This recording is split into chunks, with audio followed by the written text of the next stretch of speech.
Hello बच्चों, आज हम करेंगे wave optics.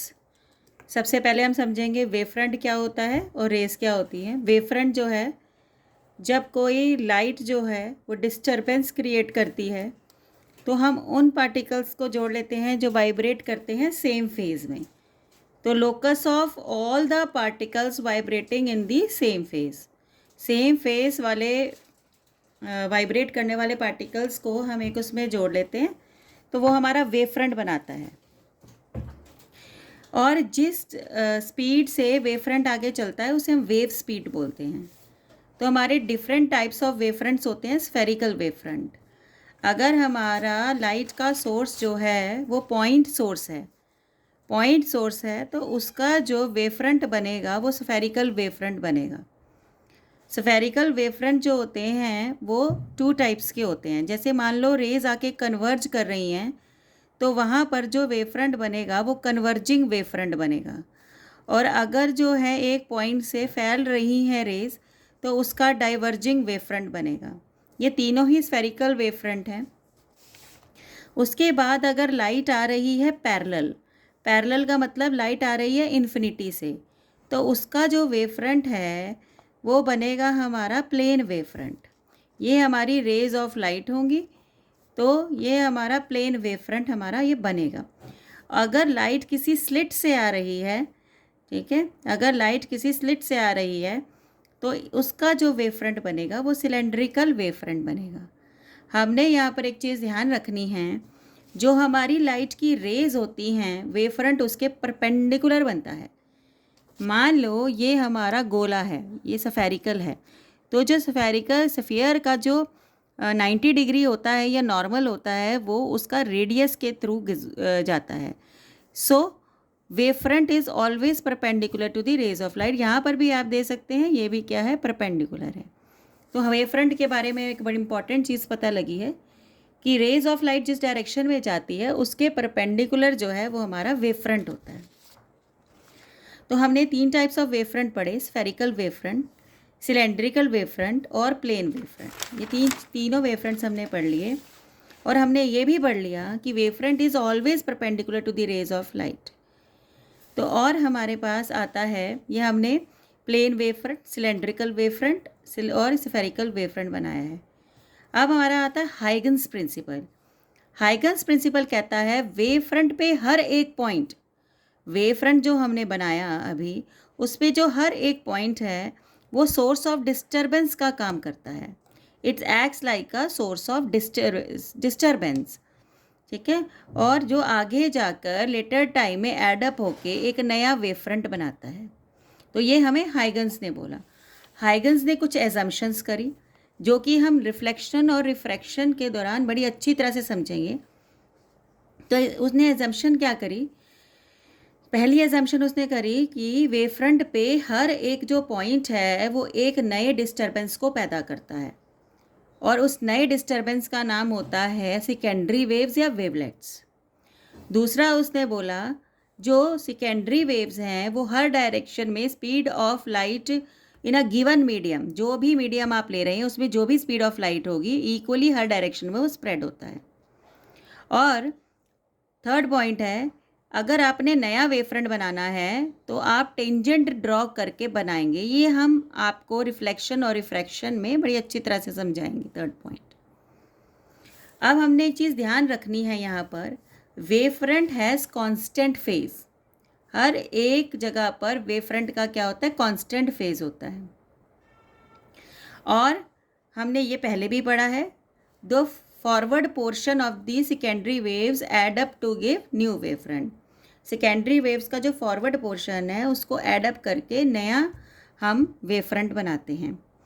But backward portion of the wavelets add up to give zero. लेकिन अगर हम बैकवर्ड वेव फ्रंट को ऐड करने की कोशिश करेंगे तो वो ज़ीरो देगा। इसका मतलब हमारा कोई भी बैकवर्ड वेव फ्रंट नहीं होगा।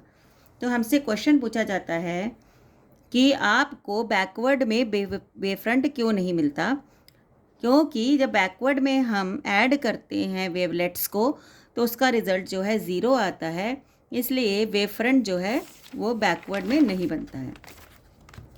अब हम आपको समझाएंगे, हाइगन्स थ्योरी ने लॉ ऑफ रिफ्लेक्शन को प्रूव किया है। तो law of reflection on the basis of wave theory. तो इसके अंदर हमें क्या करना है, इसके अंदर बेसिकली हमें सिर्फ डायग्राम समझना है। तो इसकी derivation is very very easy. हम क्या करते हैं, हम एक प्लेन मिरर लेते हैं और उस पर हम इंसिडेंट रे डालते हैं। तो दीज आर 2 इंसिडेंट रेज और ये मैंने पैरेलल बनाई हैं। हम क्या करते हैं, ये नॉर्मल ड्रॉ करते हैं। इंसिडेंट रे जो नॉर्मल के साथ एंगल बनाती है वो एंगल आई बनाती है। अब हम क्या करते हैं, इसका इंसिडेंट रेज है तो हम इसका इंसिडेंट वेव फ्रंट बनाते हैं। So this is your incident wave front. और मैं आपको पहले ही बता चुकी हूँ, जो इंसिडेंट रेज होती हैं वो इंसिडेंट वेव फ्रंट के क्या होंगी, परपेंडिकुलर। इंसिडेंट रेज जो हैं वो इंसिडेंट वेव फ्रंट के परपेंडिकुलर होंगी, ये हम डिस्कस कर चुके हैं। अब हम इस वेव फ्रंट को नाम देते हैं ए बी वेव फ्रंट। अब हमने हाइगन्स ने बताया कि every point on the wave front will act like a source of disturbance और सोर्स ऑफ लाइट। तो हम यहाँ पर 2 पॉइंट्स मान लेते हैं, पॉइंट नंबर ए और पॉइंट नंबर बी। 2 पॉइंट्स हैं और दोनों को एक्ट करवाते हैं सोर्स ऑफ डिस्टर्बेंस। तो हम क्या देखते हैं, टाइम टी के अंदर जो बी ने अपनी डिस्टर्बेंस भेजी वो हमारी पहुंची पॉइंट सी तक, और ए ने जो डिस्टर्बेंस पहुंचाई वो पहुंचाई डी तक। अब हम क्या करते हैं, इसका और इसका टेंजेंट ले लेते हैं। टेंजेंट जो है वो नया वेव फ्रंट आपको दे देगा, जैसे कि मैंने आपको पहले भी बताया है कि हम बाद में थर्ड पॉइंट समझाएंगे। तो थर्ड पॉइंट यही था। तो हम वेवलेट्स को ज्वाइन करते हैं और एक और वेव फ्रंट बना देते हैं और इसका नाम है रिफ्लेक्टेड वेव फ्रंट, और इसके परपेंडिकुलर हम इसकी रेज जो है वो ड्रॉ कर देते हैं। तो ये हमारा डायग्राम तैयार हो जाता है। हम एक बारी और डायग्राम बना लेते हैं। ये हमारा प्लेन मिरर है, ये हमारी इंसिडेंट रेज हैं, ये हमारा एंगल ऑफ इंसिडेंस है। तो ये हमने क्या बना दिया, इंसिडेंट वेव फ्रंट बना दिया। ए ने लाइट पहुंची, वो पहुंची यहाँ तक, और बी ने लाइट पहुंचाई यहाँ तक। तो हमने इनका टेंजेंट ले लिया, तो ये बन गया हमारा रिफ्लेक्टेड वेव फ्रंट। ये हमारा बना था इंसिडेंट ए बी, और हमारा सी डी बना रिफ्लेक्टेड वेव फ्रंट, और हमने इसके परपेंडिकुलर इसकी क्या बना दी, रेज बना दी। अब नॉर्मल के साथ जो रिफ्लेक्टेड रे एंगल बनाएगी वो होगा एंगल ऑफ रिफ्लेक्शन। अब ये बात आप मेरी बड़े ध्यान से सुनना, जो 2 रेज के बीच का एंगल होगा वही उनके परपेंडिकुलर्स के बीच का भी एंगल होगा। तो इसका परपेंडिकुलर तो हो गया ये, और रे का परपेंडिकुलर हो गया उसका वेव फ्रंट। इसका परपेंडिकुलर हो गया ये, और इस रे का परपेंडिकुलर हो गया ये। तो जो 2 लाइंस के बीच का एंगल होगा वही 2 उनके परपेंडिकुलर्स के बीच का भी एंगल होगा। सिमिलरली ये एंगल आई हुआ तो ये एंगल भी क्या हो गया, आर हो गया। अब हम क्या करते हैं, ट्रायंगल ए बी सी ले लेते हैं और ट्रायंगल ए डी सी ले लेते हैं। हमें पता है angle B is equal to angle D के होता है, ईच 90 डिग्री, ये 90 डिग्री के बराबर है। दूसरी बात है हमारे पास ये कि ए सी और ए सी जो है वो हमारा कॉमन है। तीसरी बात हमने क्या निकालना है, डिस्टेंस ए डी। जो डिस्टेंस होता है वो होता है वेलोसिटी इनटू टाइम। अब लाइट की वेलोसिटी जो है वो एयर में तो हमेशा सी होती है, और टाइम मैंने निश्चित किया था टी की, टी टाइम में पहुंचेंगे। तो डिस्टेंस आपका ए से लेकर बी का हो गया सी इंटू टी। अब आप बी सी निकालिए। बी सी का डिस्टेंस का फिर से formula C into T. Time आपने इसके लिए भी निश्चित टी ही किया था, और वेलोसिटी ऑफ लाइट तो सी ई है। तो हमारा ए बी भी सी टी और बी सी भी सी टी। इसका मतलब A B is equal to B C is equal to C T. तो हम कैसे वी कैन सी दैट कि triangle A B C will be congruent to triangle A D C. Angle I will be equal to angle R by C P C T. तो ये हमने law of reflection prove कर दिया है bye Huygens theory. अब हम Huygens का theory use करके अब हम लॉस ऑफ रिफ्रैक्शन को प्रूव करेंगे। अगर आपको याद हो, क्लास 10th में पढ़ा था law of refraction, Snell's law, sine I is equal to sine are is equal to mu.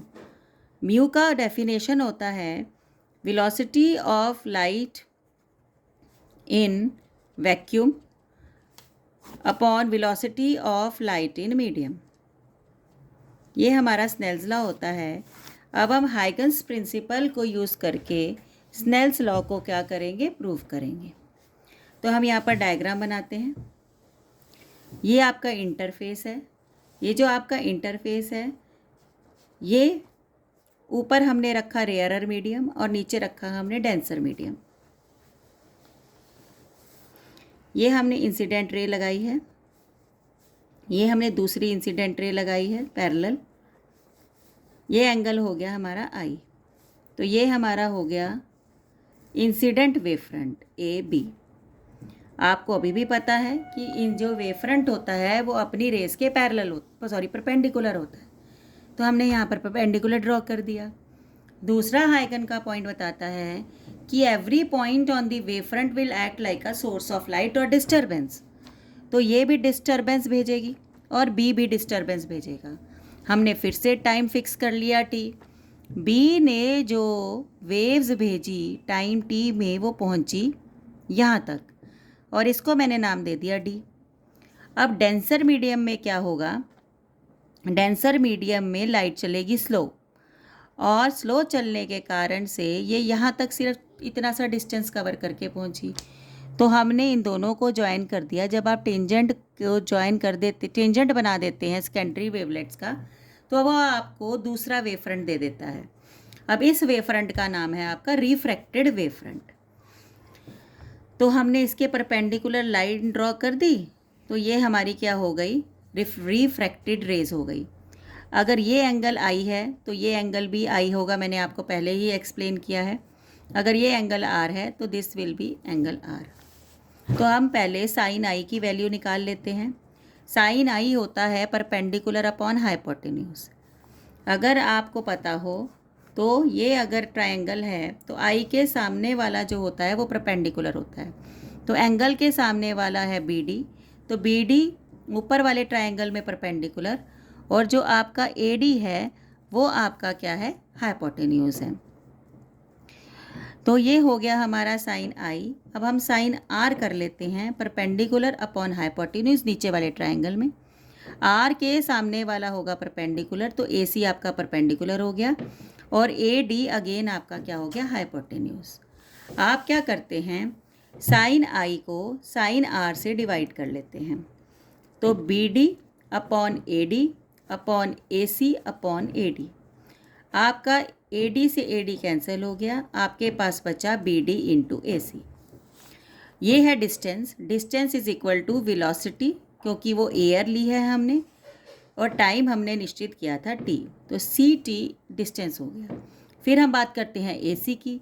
A C medium 2 में है तो वहाँ लाइट की वेलोसिटी चेंज होगी, डेंसर में कम हो जाती है, तो इसे V1 मान लेते हैं। और टाइम तो हमने निश्चित कर लिया था टी, तो टी से टी कैंसिल हुआ। तो हमारे पास sine i upon sine are is equal to c by v. और शुरू में हम बता के चले हैं कि जो velocity of light in vacuum है upon velocity of light in medium है, ये म्यू के बराबर होता है। तो हमने mu is equal to sine i upon sine r prove कर लिया, जो कि लॉ ऑफ क्या था, रिफ्रैक्शन था। तो ये दो लॉ तो हमने लॉस प्रूव कर लिए by Huygens theory, law of reflection and law of refraction.